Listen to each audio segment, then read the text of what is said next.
Well, hi. Welcome to week 2 of J210. As you know, this class is divided into learning modules, so we're kind of entering the second week of a 4-week unit where we're talking about some of the basic functions that you can do with a camera. Trying to kind of acquaint you with some of the settings on the camera, but you really have to do that yourself. There's so many different cameras and different ways to set them. And instead, I'm trying to get you to think of such concepts of depth of field, very, very important concept, dramatically affects the way your pictures look. Also trying to get you to think about lighting, the way the light falls on a subject. That's what we're kind of moving into the week after this. And then they're going to talk to you a little bit about shutter and aperture and if your camera can adjust, that kind of thing. I've gone ahead and looked at all your icebreakers and made comments on them, responded to you personally. Now, I won't be doing that for every discussion, okay, but I did that for the icebreaker because I wanted to get to know you all.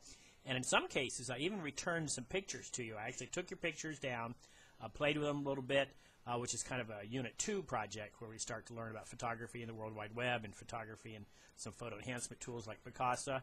And in another unit, we're actually going to be using Photoshop or Photoshop Clone. But I sort of I got started on some of that this week. So take a look at the discussions yourself, at your own icebreakers, and see if I made a comment. I know I made a comment, but see if I returned a picture to you. I think you'll get a chuckle out of that, okay?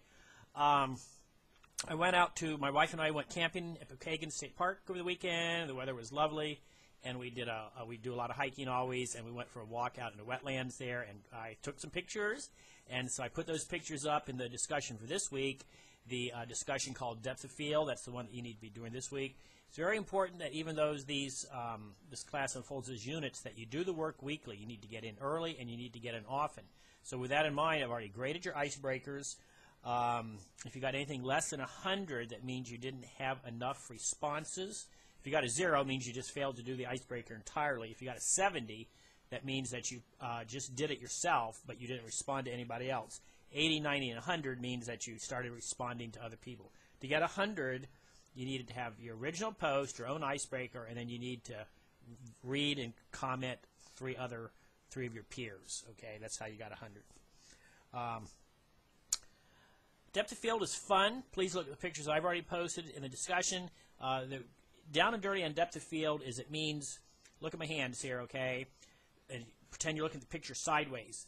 It's telling you what's in focus. Are you going to have just this plane right here in focus, or are you going to have a whole lot of stuff in focus, all right?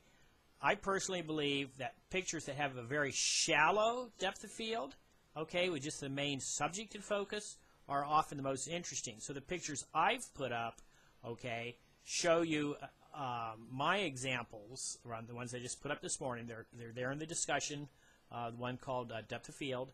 They show you my examples of pictures that I think look really attractive because the background is out of focus and only the central portion of the picture, the main area that I wanted to be in focus, is in focus.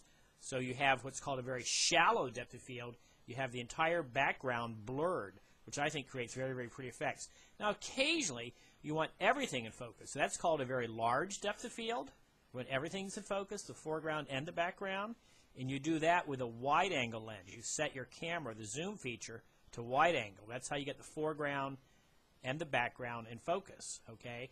To get just the part you want in focus, just one central plane in focus, you zoom your zoom lens to its maximum, and then the background's way out of focus, and just what you want, it's usually the foreground, is in focus. Okay, so that's basically what depth of field is. There are a couple of lectures that explain it better than that, but that's what I want you to be thinking about this week.